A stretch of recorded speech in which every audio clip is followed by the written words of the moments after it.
پا کر سب کچھ کھو کر کیا کیا جا سکتا ہے؟ کربلا وہ پیغام ہے، یہ صرف 10 دن کے لیے رونے دھونے کا پیغام، بے شک حسین کے لیے رونا بھی سنت۔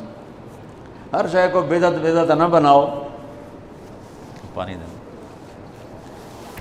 ام سلمہ سے آپ نے فرمایا، ام سلمہ آج ایک فرشتہ ملنے آ رہا ہے، بہت خاص، کسی کو کسی کو اندر نہیں آنے دینا۔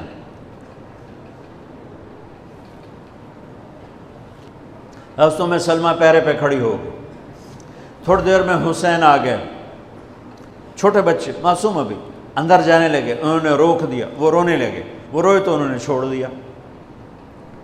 تھوڑی دیر کے بعد اندر سے میرے نبی کے زور زور سے رونے کی آواز آئی، زور زور سے رونے کی آواز آئی۔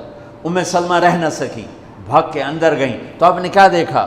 آپ نے حسین کو یوں سینے سے چمٹایا ہوا تھا اور ایسے ہل ہل کے رو رہے تھے، ایسے بلک بلک سسک سسک کے رو رہے تھے، اور آپ کے آنسو آپ کے رخسار اور داڑھی پر اتر کر رہے تھے، اور آپ نے یوں بھینچا ہوا، ایسے دبایا ہوا تھا۔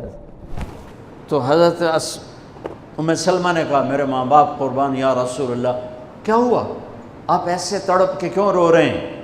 تو آپ نے روتی آواز میں کہا، بہتے آنسوؤں کے ساتھ، کپ کپاتے بدن کے ساتھ، کہ ام سلمہ، یہ فرشتہ جو مجھے ملنے آیا تھا، یہ میرے بچے کو دیکھ کر کہہ رہا ہے کہ آپ کی امت اس بچے کو قتل کر دے گی، اور جہاں اس کا خون گرے گا وہ مٹی مجھے دکھائی ہے اس نے، کہ میں اس لیے اس پہ رو رہا ہوں۔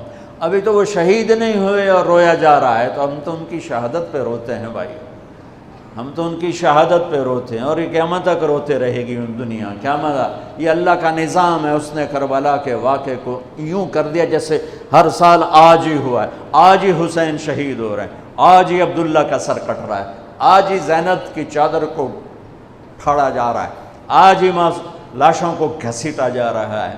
وہ میں حیران ہوتا ہوں، ٹیپو سلطان سرنگا پٹم میں شہید ہوئے، دشمن کون؟ انگریز، کون؟ کافر۔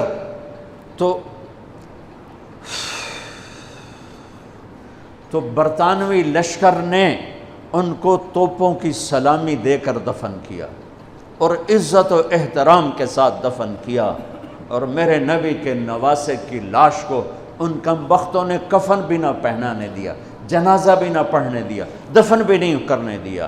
اگلے دن بنو اسد کے بارے میں پتہ چلا عمر بن سعد کو، تو راتوں کہ وہ ان کو دفنانے والے ہیں، تو راتوں رات ان کو بغیر جنازوں کے مٹی میں دبا دیا اور اوپر پانی چھوڑ دیا کہ کوئی پتہ ہی نہ چلے حسین کی لاش۔ بنو اسد کا بوڑھا آیا، اگلے جب پانی خشک ہو گیا وہ آیا اور اس نے مٹی اٹھا اٹھا کے سونگنا شروع کی۔ سبحان اللہ، سونگ رہا ہے، سونگ رہا ہے، سونگ رہا ہے۔ ایک جگہ کی مٹی اٹھا کے سونگا تو اس میں جنت کی خوشبو تھی، تو تڑپ کے بولا، یہ میرے نبی کے نواسے کی قبر ہے، یہ میرے نبی کے نواسے کی مٹی ہے، کہ وہ جنت کے سردار تھے تو قبر بھی جنت کی خوشبو پھیلا رہی ہے اس کی۔ حالانکہ بن دیکھی بات ہے، کیونکہ انہوں نے راتوں رات ان کو دبا دیا کہ ان کا جنازہ بھی نہ ہو، لعنت ہو ان کی قبروں پر، ان کی ہڈیوں پر، ان کی روحوں پر، ان کی مٹی پر، ان کی خاک پر۔ سمجھ میں نہیں آتا۔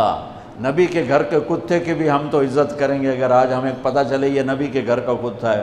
ان کم بختوں کے سامنے نبی کے نواسے کھڑے تھے، نبی کی نواسیاں تھیں اور نبی کی اولاد تھی، اور ان کے دل ایسے پتھر، آنکھیں ایسی اندھی، کان ایسے بہرے کہ انہوں نے ایسے تلوار چلائی جیسے سامنے کوئی رومی لشکر کھڑا ہو، یا جیسے سامنے کوئی فارسی لشکر کھڑا ہو۔